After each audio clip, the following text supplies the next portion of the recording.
नमस्कार दोस्तों, मैं हूं पुलकित मोहन सिंगला। स्वागत है आपका हमारे चैनल में। दोस्तों, आज हम स्कंद पुराण में एक प्रेतों की कथा आती है, तो इस विषय में हम बात करेंगे।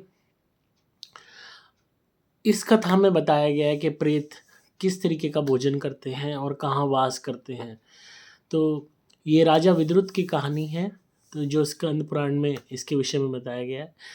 जो राजा विद्रुत थे वो हालांकि काफ़ी यज्ञ वगैरह करते थे, पर उनको एक हैबिट थी जो अक्सर राजाओं को होती थी, शिकार करने की।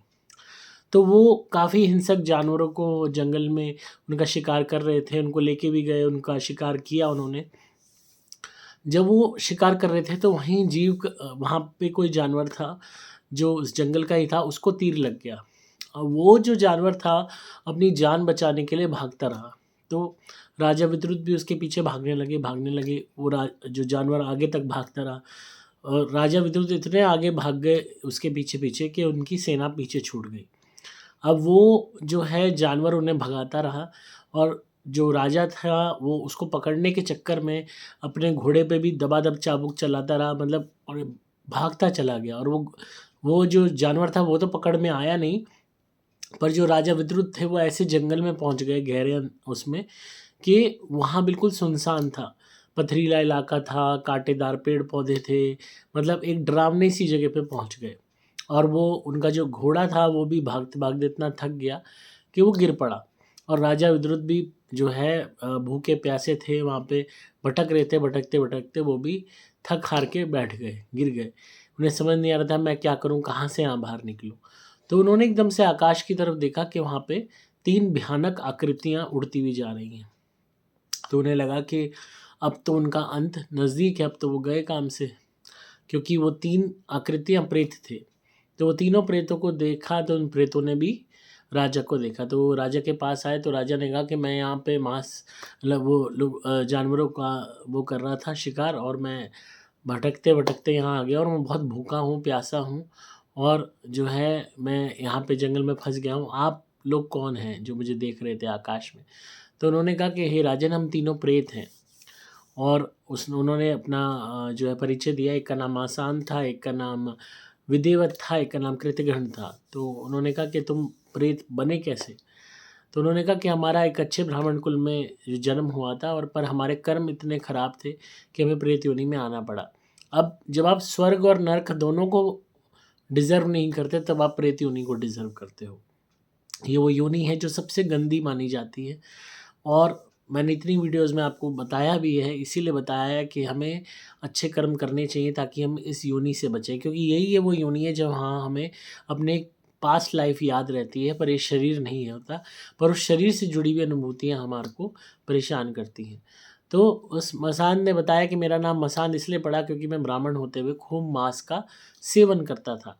इस वजह से मेरे को प्रेत योनि प्राप्त हुई।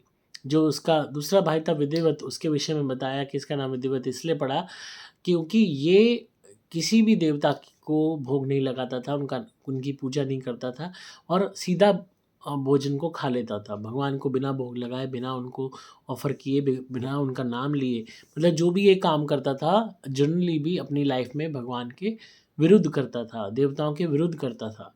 तो इस वजह से इसको प्रेत योनि प्राप्त हुई और ये नाम प्राप्त हुआ।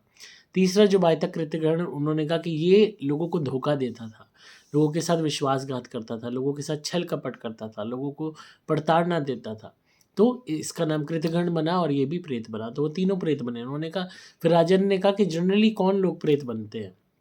तो उन्होंने बताया कि जो दूसरों को सताते हैं, दूसरों के साथ हिंसा करते हैं, मार-पीट करते हैं, हत्या करते हैं दूसरों की, स्त्रियों के साथ गलत कार्य करते हैं, दूसरी की स्त्रियों पे गलत नज़र रखते हैं, गलत उनके साथ संबंध बनाते हैं, या अपनी एक पवित्र स्त्री को, एक अच्छी बीवी को छोड़ देते हैं, उसका त्याग कर देते हैं, उसको प्रताड़ना देते हैं, या मार-पीट करते हैं, डोमेस्टिक वायलेंस करते हैं, या आम तौर पे लोग इसमें झगड़ा करते हैं, छल-कपट करते हैं, धोखेबाज़ी करते हैं, या जो भी उनका कोई भी आपके बड़े हैं, उन बड़ों का सम्मान नहीं करते, या गुरु है, गुरु की जो सीट होती है उसका मिसयूज़ करते हैं, उस पे बैठ जाते हैं, या उनकी जगह को आप ज़बरदस्ती लेने की कोशिश करते हो, या किसी का धन हड़प लेते हो, या किसी की ज़मीन कब्ज़ा लेते हो, किसी की दुकान कब्ज़ा लेते हो।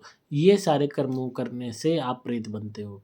तो अक्सर हमने इस कलयुग में लोगों को देखा है ज़मीन हड़पते हुए, दुकान हड़पते हुए, पैसा हड़पते हुए, कर्जा ना लौटाते हुए, दूसरे की स्त्रियों पे गलत निगाह रख के उनके साथ गलत संबंध बनाते हुए और अपनी पत्नी के साथ मारपीट करते हुए, डोमेस्टिक वायलेंस करते हुए, यहाँ तक कि अपनी पत्नी को तलाक दे देना दूसरी औरत के लिए।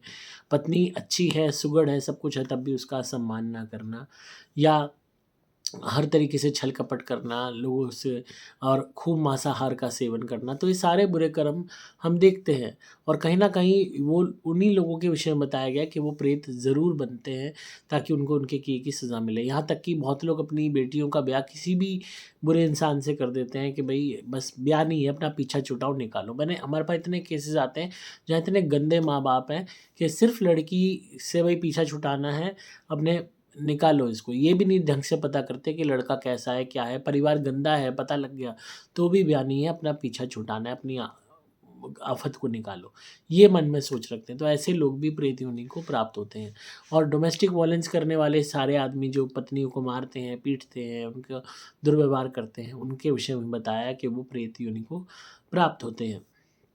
उसके अलावा फिर वो पूछता है राजा कि ये आप लोगों का वास कहाँ पे होता है? आप लोग कहाँ रहते हो? तो उन्होंने कहा जिन घरों में साफ-सफाई नहीं होती, जिन घरों में बहुत ज़्यादा गंदगी रहती है, जिन घरों में टूटे बर्तन होते हैं, जिन घरों में हर तरीके से कलेश रहता है, झगड़ा रहता है, औरतों के बीच में झगड़ा होता है, खाना बनाते वक़्त झगड़ा होता है, आपस में रोज़ कलेश होता है, जिन घरों में भगवान का नाम नहीं लिया जाता, पूजा-पाठ नहीं होती, ऐसे घरों में हमारा वास होता है। फिर वो कहते हैं कि राजा पूछता है कि मैं तो नहीं रह सकता भोजन के बिना, तुम कैसे भोजन के बिना अपना टाइम काटते हो, तुम क्या खाते हो? उन्होंने कहा हम ऐसे ही घरों में भोजन करते हैं जहाँ पे खाना बनाते हुए कलेश होता है, जहाँ जी भर के झगड़ा रहता है, जहाँ पे खाने की इज़्ज़त नहीं की जाती, जहाँ देवी-देवताओं को भगवान को भोग नहीं लगा जाता, भगवान को धन्यवाद नहीं किया जाता खाने खाने से पहले।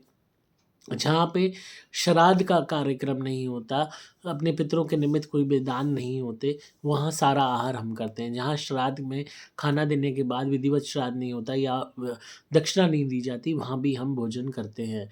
जहाँ उस श्राद्ध के भोजन पे हम अपना ही हक समझते हैं, जो बिना किसी रीति-रिवाज और विधि-विधान के ऐसे ही परफ़ॉर्म कर दिया गया हो या उसमें धन या दक्षिणा ना दी गई हो या श्राद्ध बुरे मन से बनाया गया हो या अटपटे मन से बनाया गया हो या मन ना हो, ज़बरदस्ती बनवाया जा रहा हो, तो उस श्राद्ध के भोजन पे हम अपना हक समझते हैं। और जो भी कलेश का खाना होता है, झगड़ा होके खाना मिलता है घर में, वो खाना भी हम ही खाते हैं। और इस तरीके से वो अपना ये लालन-पालन करते हैं। तो इस तरीके के घर तो आपको खुद ही आप देखो कलयुग में करोड़ों की संख्या में होंगे जहाँ इस तरीके की फैमिलीज़ होती हैं। तो वहाँ पे नेगेटिविटियों का वास इसीलिए होता है, जितना घर में कलेश करोगे, जितना गंदगी रखोगे, जितना झगड़ोगे, जितना ज़्यादा घर में वो होगा जो है लड़ाई, उतना ज़्यादा नेगेटिविटी का वास होगा। यहाँ तक कि जो बाहर हैं लोग एक-दूसरे से झगड़ते हैं, एक-दूसरे का अहित करके आते हैं, दूसरे से झगड़ा करके आते हैं, क्राइम करके आते हैं, मार-पीट करके आते हैं, गाली-गलौज करके आते हैं, किसी न किसी के साथ वारदात कर देते हैं। ऐसे लोग इस जीवन में तो भले ही कामयाब हो जाते हैं, पर मरणोपरांत ये प्रेत ही बनते हैं। और जब ये प्रेत बनते हैं, इनका साथ देने वाला कोई नहीं होता, ना इनके घरवाले होते हैं, ना इनके बच्चे होते हैं, ना इनकी पत्नी होती है। ये अकेले ही प्रेत योनि में भटकते रहते हैं भूखे-प्यासे और फिर दूसरों के शरीरों को ढूँढते हैं, दूसरों के घरों को ढूँढते हैं। और ऐसे लोगों के घरवाले ना पीछे से ढंग से इनके लिए दान करते हैं, ना श्राद्ध करते हैं। तो अपने जीवन में नित्य कर्मों को सुधारो, रोज़मर्रा में जो भी आपके द्वारा पाप हो रहे हैं, उनको रोको, अगर आप प्रेत योनि से बचना चाहते हो। अब स्कंद पुराण तो मैंने नहीं लिखा पर उसके अंदर ये जब वर्णन आया है, तो कहीं न कहीं ये बात भी सत्य है कि इस तरीके की कर्म करने से प्रेत योनि प्राप्त होती है। तो अपने ऊपर कंट्रोल करो, अपने एक्शंस पे कंट्रोल करो, अच्छे कर्मों को अंजाम दो। जो आपने पास्ट में बुरा कर लिया, अब आगे बुरा मत करो। किसी के साथ बुरा किया है, अब उसके साथ अच्छा करना शुरू कर दो। अपने आप जो बद्दुआ है, वो दुआ में बदल जाएगी। इतने लोग बद्दुआ और हाय लिए घूम रहे हैं कि जिसका हिसाब नहीं, क्योंकि दूसरों का बुरा किया है, अहित किया है, भर-भर के बद्दुआएँ ली हैं, धन्यवाद नहीं लिए, आशीष नहीं लिए, शाबाशी नहीं ली, बद्दुआएँ ली हैं और वो बद्दुआओं का टोकरा आपको और आपकी औलाद को भुगतना पड़ेगा आगे चल के। तो इसलिए अच्छे कर्म करो, अभी भी वक़्त है। अब किसी के साथ बुरा मत करो, अब अच्छा करना शुरू कर दो। जिसके साथ बुरा किया है, उसके साथ भी अच्छा करना शुरू कर दो और औरों के साथ भी अच्छा करो। थोड़ा कम खा लोगे, थोड़ा छोटी गाड़ी आ जाएगी, थोड़ा घर कम बड़ा होगा, थोड़े कपड़े कम होंगे, थोड़े गहने कम होंगे, पर यह है कि आप किसी की बद्दुआ और अहित की का जो है भोजन ना करो, किसी के कलेश का के चलते भोजन ना करो, किसी की नज़र लगी भोजन ना करो। आपके घर में जो भी आए वो इज़्ज़त से आए, जो भी आए वो आपकी मेहनत से आए। तो जितना अच्छे कर्म करोगे, और अपने घर में भी बच्चों को भी, पत्नी को भी ये सामर्थ्य सिखाओ कि वो झगड़ा ना करें, कलेश ना करें। जॉइंट फैमिली है और घर की औरतों को ये समझाओ, जितना कलेश होगा उतना नेगेटिविटी का वास होगा, उतना पितर नाराज़ होंगे। जितना घर में शांति रहेगी उतना बरकत होगी, उतना ईश्वर का साथ मिलेगा, उतना ही ऐश्वर्य मिलेगा। तो इन बातों का ध्यान रखेंगे तो बहुत हद तक आपका जीवन बेहतर होता जाएगा, और आप प्रेत योनि से तो बचोगे ही बचोगे। तो आई होप आपको आज की वीडियो पसंद आई होगी। तो कैसी लगी वीडियो ज़रूर कमेंट्स में बताइएगा। अगर आप किसी भी नेगेटिविटी से परेशान हैं, कोई भी भूत प्रेत ब्याधा है, ब्लैक मैजिक किसी ने किया है, वास्तु दोष है, आपको लगता है कि आपके काम नहीं बनते, आप हमारी धुनी मंगाइए, super special extra, super platinum घर में जलानी शुरू कीजिए। आपकी समस्त परेशानियां दूर होनी शुरू हो जाएंगी, नेगेटिविटी से जुड़ी हुई दिक्कतें दूर होंगी और आपके काम भी बनेंगे। अगेन मैनिफेस्टेशन के लिए सुपर गोल्ड धुनी मंगाइए। इसको जलाते वक्त अपने आप प्रार्थना कीजिए जो भी आपकी विशेज़ हैं, और कहीं ना कहीं आप उनको पूरा होते हुए देखेंगे। बहुत ज़्यादा आपके ऊपर संकट है नेगेटिविटी का, तो हमारे क्रिया वाले नारियल मंगवा के उनसे उतारा कीजिए रोज़, और नारियल हवन कुंड में जलाइए। बड़े से बड़ी नेगेटिविटी, नज़र, हाय, टोक, किया कराया, ब्लैक मैजिक सब दूर हो जाएगा। लोग क्यों रुके पड़े होते हैं, पुराने से पुराने काम क्यों नहीं बनते? क्योंकि पुराने से पुरानी नज़र लगी हुई होती हैं। कल ही एक केस आया था हमारे पास, जहाँ पे मैंने उनसे कहा कि आप अपने स्कूल टाइम के फ्रेंड की जो है नाम से नज़र उतारिए। अगर आपके स्कूल टाइम का कोई फ्रेंड मुझे महसूस हो रहा है जो आपको बहुत हेट करता था और जेलस करता था आपके मार्क्स की वजह से, तो उसने कहा कि हाँ मेरा एक फ्रेंड था इस तरीके से, पर वो तो 5th 6th में था, और अब तो मेरी शादी भी हो गई, सब कुछ हो गया, इतने साल पुरानी बात है। मैंने कहा आप करो ना उसके नाम से। उसके नाम से उन्होंने उतारे किए, 30 उतारे किए उन्होंने 1 मंथ, एंड उन्हें यकीन नहीं हुआ कि ऐसा कैसे हो गया। जब 1 मंथ बाद उनकी जो प्रॉब्लम्स आ रही थी प्रमोशन में, काम में, वो सब दूर हो गई, प्रमोशन भी हो गया, काम चलने लगा, उनको और भी ज़्यादा अप्रेज़ल्स मिलने लगे, और इतनी उनकी तारीफ़ होने लगी जो उन्होंने सोचा भी नहीं था। एंड उन्हें वो ड्रीम में वही बॉय दिखाई दिया जो उनके क्लासमेट था, एंड लिटरली 1 मंथ बाद उसने बंदे ने कॉल किया कि जो है कि तू कैसा है, क्या हुआ है? तो मतलब कितनी ज़्यादा उसकी हेवी नेगेटिविटी थी जो इतने सालों से उस इंसान के कामों को रोके हुई थी। तो कितनी पुरानी नज़र हाय आपको लगी हुई है जो आपको रोक रही है, कुछ नहीं पता। तो हमारे क्रिया वाले नारियल मंगवाइए, पुराने से पुराने शत्रुओं को, पुराने से पुराने जलनखोर लोगों को याद कीजिए जो आपसे जलते थे, जो आपको टोकते थे, जो आपको हाय लगाते थे, जो आपको कोसते थे। चाहे आपकी रिश्तेदारी में है, चाहे आपके दोस्त हैं, चाहे आपके पड़ोसी थे, चाहे वो मकान बेच के आ गए तो भी। कोई पुराने से पुराने 20-20, 30-30 साल पुराने इंसान को याद करके उतारा करके जलाइए। आप देखेंगे कि अब के रुके हुए काम बनने लगेंगे, क्योंकि वो तब से लगी हुई नज़र, हाय टोक जो है वो कटी नहीं है, जो साथ चल रही है, जो कामों को रोक रही है। जब आप उतारा करेंगे मेरे क्रिया वाले नारियल से और उसको जलाएँगे हवन कुंड में, तो जो भी उन्होंने नज़र, हाय टोक लगा रखी थी वो वापस उनके पास जाएगी, और जो रोक लग रही थी वो हट जाएगी, काम आपके बनने लगेंगे। अगेन हर एक का केस डिफरेंट है, हर एक के केस में अलग टाइम हो लग सकता है, बट ये है आपको निश्चित ही फ़ायदे ज़रूर होंगे। आप मंगा सकते हैं क्रिया वाले नारियल। आपको सिंपली मोबाइल नंबर 8130331007 पे व्हाट्सएप मैसेज करना होगा। नंबर दोबारा बोल रहा हूँ, 8130331007। डिस्क्रिप्शन में आपको डिटेल्स मिल जाएंगी। मैं हूँ आपका दोस्त पुलकित मोहन सिंगला।